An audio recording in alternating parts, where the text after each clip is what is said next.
प्रधानमंत्री का। पहले चरण के बाद मटन पर आ गए थे, दूसरे चरण के बाद मछली पर, तीसरे चरण के बाद मंदिर पर, चौथे चरण के बाद मंगलसूत्र पर, पांचवें चरण के बाद हिंदू मुसलमान पर, और अब मामला बादशाह सलामत के नए शौक पर आ चुका है, और वो है गुजरात। क्या क्या क्या, फिर से बोलिए, समझ में नहीं आया। गुजरात। बस आ गया समझ में। तो ये बात है, और बाकी लोगों के बारे में आपका क्या ख्याल है? मुजरा करना है तो भी करें। अब देखिए, बादशाह तो बादशाह होता है, कुछ भी कर सकते हैं और कुछ भी करवा सकते हैं। साहबे आलम भूल गए कि वो भारत के प्रधानमंत्री हैं, वार्ड नंबर 76 के पार्षद नहीं। देश तो 10 साल से माने बैठा है, लेकिन वो खुद कब मानेंगे कि वो देश के पीएम हैं? आज प्रधानमंत्री ने फिर से उनकी जुबान फिसली, या क्या कहें, अब समझ में नहीं आ रहा। मंदिर मस्जिद तक तो चलिए आपकी अदा है, मुसलमानों से नफरत आदत है, मटन मुर्गे के शोरबे में वोट उड़ाना फितरत है, लेकिन मंगलसूत्र से चलते चलते मुजरे तक आ गए। किसको सुना रहे हैं ये सब?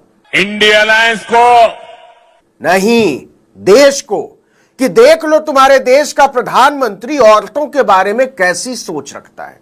अपनी सोच का नकाब ही उतार कर रख दिया। मोदी जी, आप देश के प्रधानमंत्री हैं, आंखों की शर्म होती है, वो नहीं खोनी चाहिए।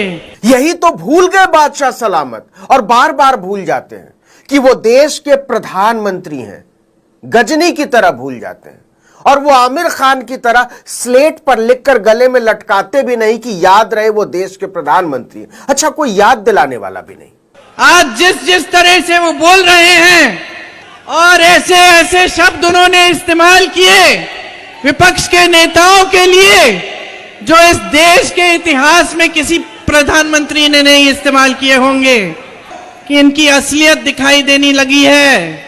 गोरखपुर की सभा में प्रियंका गांधी के साथ अखिलेश यादव भी थे। उन्होंने भी मुजरे और मंगलसूत्र की राजनीति पर मोदी जी को अच्छे से चमका दिया। ये जो 400 पार का नारा दे रहे थे, 543 में 400 पार कितनी बन रही हैं? ये 143 नहीं, इस बार देश की जनता इनको 140 सीटों के लिए भी तरसा देगी।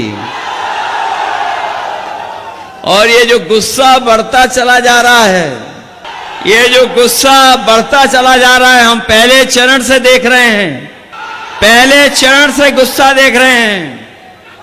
ये 7वें चरण में जनता का गुस्सा 7वें आसमान पर होगा, 7वें आसमान पर। कुछ भी बोलते हैं अखिलेश यादव। अच्छा, बता दे समाजवादी लोग ही कि मुजरे के आगे जनता का गुस्सा दिखाई देता है क्या? देता है क्या? देता है क्या? आप ही बताइए भाइयों और बहनों, दिखाई देता है क्या? नहीं, बताइए, दिखाई देता है क्या? पहले जब उनकी सरकार थी, उन्होंने कहा था कि देश की संपत्ति पर पहला अधिकार मुसलमानों का है। संपत्ति इकट्ठी करके किसको बांटेंगे? जिनके ज्यादा बच्चे हैं उनको बांटेंगे। घुसपैठियों को बांटेंगे। अच्छा, अब देश में चर्चा जोरों पर है कि मुजरा कहते किसको हैं और कर कौन रहा है। એટલે માનો કે તમારી પાસે 10 એકરનું ખેતર છે અને તમે છોકરાને સંતાનોને 10 એકર આપીને જવા માંગો છો, તો તમારા 5 એકર સરકારમાં ગયા ને 5 એકર રહ્યા, આ કાયદો લાવવાના છે। તમારી પાસે 2 ભેંસ હોય તો એક ભેંસ કોંગ્રેસ વાળા કહે છે સરકારમાં આપી દો, એક તમારા છોકરાને આપવાની। કેમ? તો અમારે એક ભેંસ અમારી વોટ બેંકમાં આપવાની છે।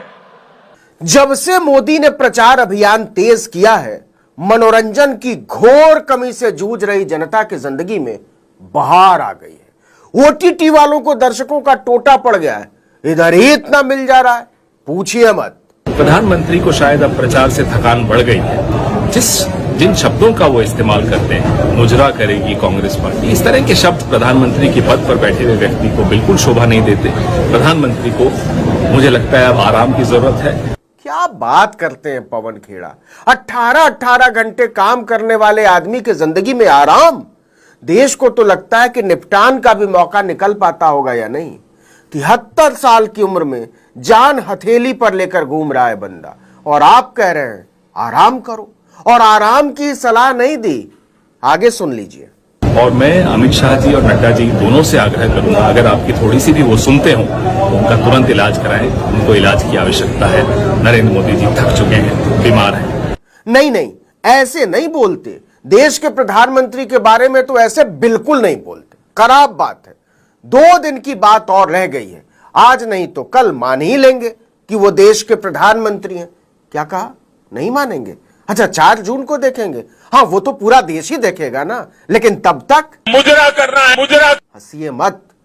अभी तक देश के प्रधानमंत्री हैं, बुरा मान जाएंगे, और मोदी जी बुरा मान जाते हैं तो बर्बाद कर देते हैं। अब ये मत पूछिए क्या क्या, देश के हालात देखिए, नौजवानों के चेहरे देखिए, बाजार का भाव देखिए, और अपनी जिंदगी का ताव देखिए। कुछ समझ में आता है क्या?